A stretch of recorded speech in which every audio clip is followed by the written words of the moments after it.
Ja, danes bom predstavila orodje Google Classroom. Google Classroom je namenjen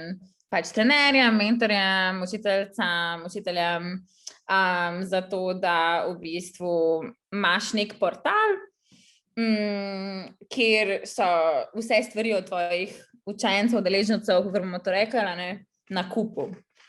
Se pravi, če imajo domače naloge, če imajo karkoli za oddati, če imajo karkoli za vprašati, podoben zgleda kot en Facebook wall v tem smislu.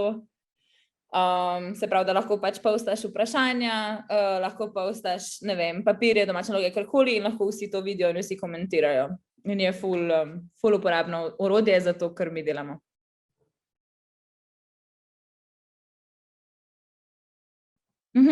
Pač kot trenerka, ko izvajam delavnice, zmeri uporabljam Google Classroom, še posebej pač med pandemijo, ko delamo preko Zooma, delamo online,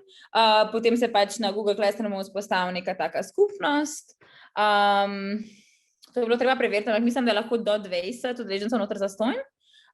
Potem pa še kar dosti učiteljev lahko tudi posebej še noter, tako da to je pa kar že velik imen. Lahko zastonj noter, drugače pa moraš pač nekaj malega plačati, ampak to mislim, da bi bilo vredno, če bi bila potreba. No, v glavnem in potem pač ljudje se pač sam logirajo preko tega maila in potem so noter v tem portalu in jaz v bistvu potem vse, kar imam, domače naloge, ne vem, napotke za snemanje, ne vem, tudi ko mentoriram, vse v bistvu naredim kar na temo timelineu na Google Classroomu. Je pa res, da sem jaz tak trener, da rada vse delam pred vsemi, ne. Pač eni radi delajo bolj individualno, tako skupinami, jaz pa ful rada, v bistvu pandemija mi je ful omogočila, rečemo temu to, da pač lahko res delam z vsemi hkrati,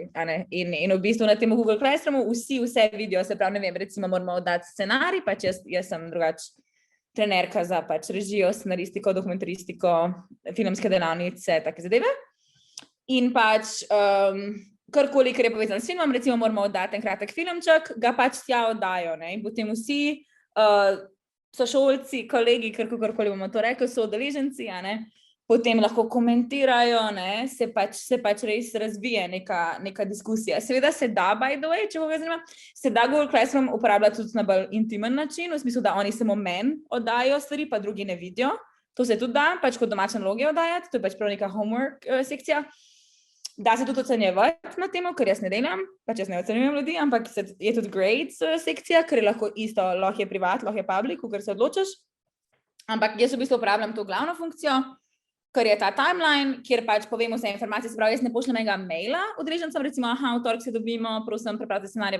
vse naredim na Google Classroom in oni pač dobijo ta notification, tam to preverijo in se lahko tudi med sabo potem komentirajo, odgovorijo, ker tam, da vsi vidijo, recimo, lahko nekdo napiše, joj, karikiram, meni pa je umrl, jaz ne morem, in pa se lahko tam zvemo, joj, ok, pa dajmo naslednji dan, ne vem kaj, tako, pač ful je dober, res zelo inkluzivno orodje, če ga seveda tako uporabljaš, čeprav poznam pa tudi učitelje bolj tako na šolah, ki ga pa pač ne uporabljajo na tak način, pa uporabljajo bolj zelo tako privatno, pač za ocenjevanje, za neko čekiranje, ne pa za to neko razvijanje skupnosti.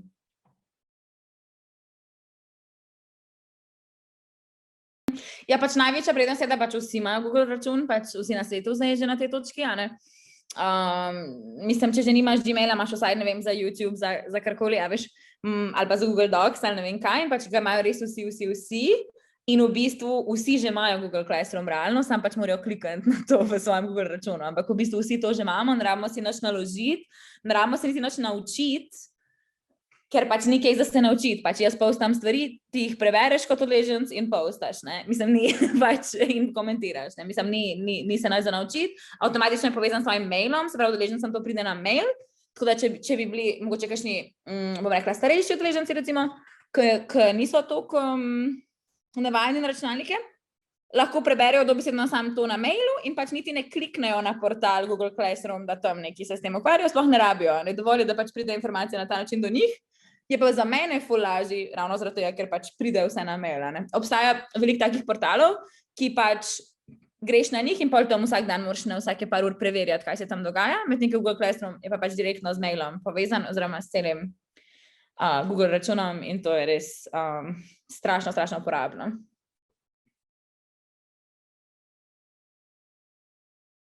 Ja, pač meni se zdi Google Classroom v bistvu ful na ta način organiziran, da je pač narejen za projektno delo, pač res se meni zdi narejen za kolaboracijo, si pravim, pač obstajajo ljudje, ki ga ne uporabljajo na ta način, tako da ziher bi bil kdo, ki se s tem ne strinja, ampak meni se zdi ful kolaborativen, razen ravno zaradi te timeline funkcije, kjer pač vse vidijo in je tako kot ta nek bulletin board, da veš, kot da bi ti pač, ne vem, klešal Mercator in tam, kaj je una neka stena, ne, bi tam spostiti napisal, jaz sem ta projekt, ne, kdo bi sodeloval, kaj si kdo mislil o tem, ne, pač res isto in potem kdorkoli lahko pride zraven noter in komentira in brainstorma, tako da se mi zdi v bistvu že samo po sebi ful spodbudno kreativno okolje. Je pa edino to, ne, da ni čist public, v smislu, v en projekt mora nekdo biti povabljen, se pravi, ni isto, kakor da ti pač, ne vem, v Mercatorju pač to daš na steno, ker res lahko vsak mimo je doč vita, ne, medtem ko v Google Classroom moraš v bistvu že vnaprej vedeti približno, s kom hočeš projekt delati, ne, in potem začeti to pač platformo, diskusijo tam noter, no, ampak se mi zdi ful vredno in v bistvu se mi je ful všeč vprašanje, ker dejansko se mi zdi fajn Google Classroom uporabiti tudi izven trenerstva, ne, izven učenja. Tudi recimo, če imam jaz kako idejo za scenarij, pa hočem imeti mogoče večjo ekipo,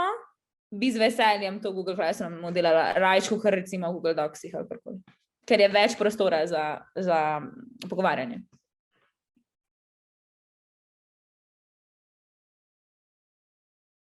Mislim, ne, za mene ni minusov, ne, minus je samo lahko za nekoga, ki noče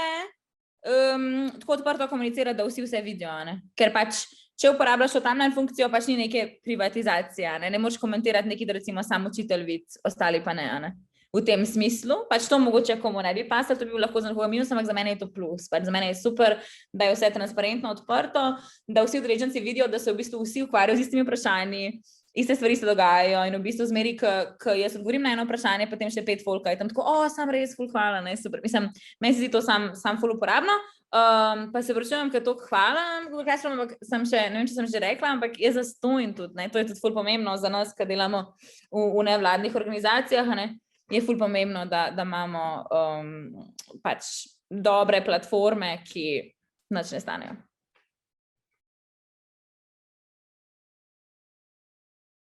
Pač tako, ja, Google Classroom ima kar neki funkcije, ima ta timeline, o katerem ful govorim, pa ima pa neko homework sekcijo, pa grading sekcijo, pa ne vem kaj, pa deadlines, recimo, lahko daš roke, recimo, ne vem, meni morajo dati scenarij, ne vem, 20.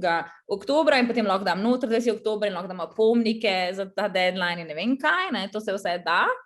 Ampak jaz bi rekla pol tako, če pač delaš se moram delati prvič, pozab na vse to ostalo, pa samo deli s timelineom. Uporabi to kot mail, v bistvu. Sam nek public mail, kamor ti pač poveš informacije udeležencem in potem oni v spodaj komentirajo in oddajajo stvari. To se mi zdi, pač ena saj, druga saj je pa ta, da se treba zapomniti, da vsakič, ko nekdo nekaj posta, bo to šlo na začetek, ne? Tako da je ful pomembno uporabljati to pin funkcijo, da recimo imaš ti neko informacijo, ker nam, ne vem,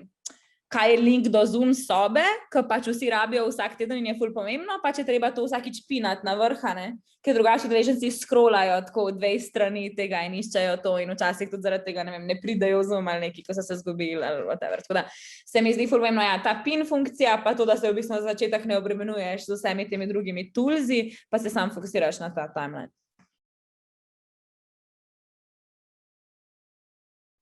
Pač, ja, to, kar sem govorila za tem, da kao nekdo lahko se zgubi na Zoom, pač to se je meni tako definitivno zgodilo, da pač so mi udeleženci med tem, ker sem jaz, ne vem, bila nekje druge, bila v zunaj, nisem na zakompom, mi pa ostajajo 100 stvari, jaz sploh ne vem, pridem domov, odprem kao, da bom začela predavanje, ne, in pač nobenega ni noter, ker noben ne najde tega linka, ki se je zdaj, pač nisem ga pinala in je nekje na koncu.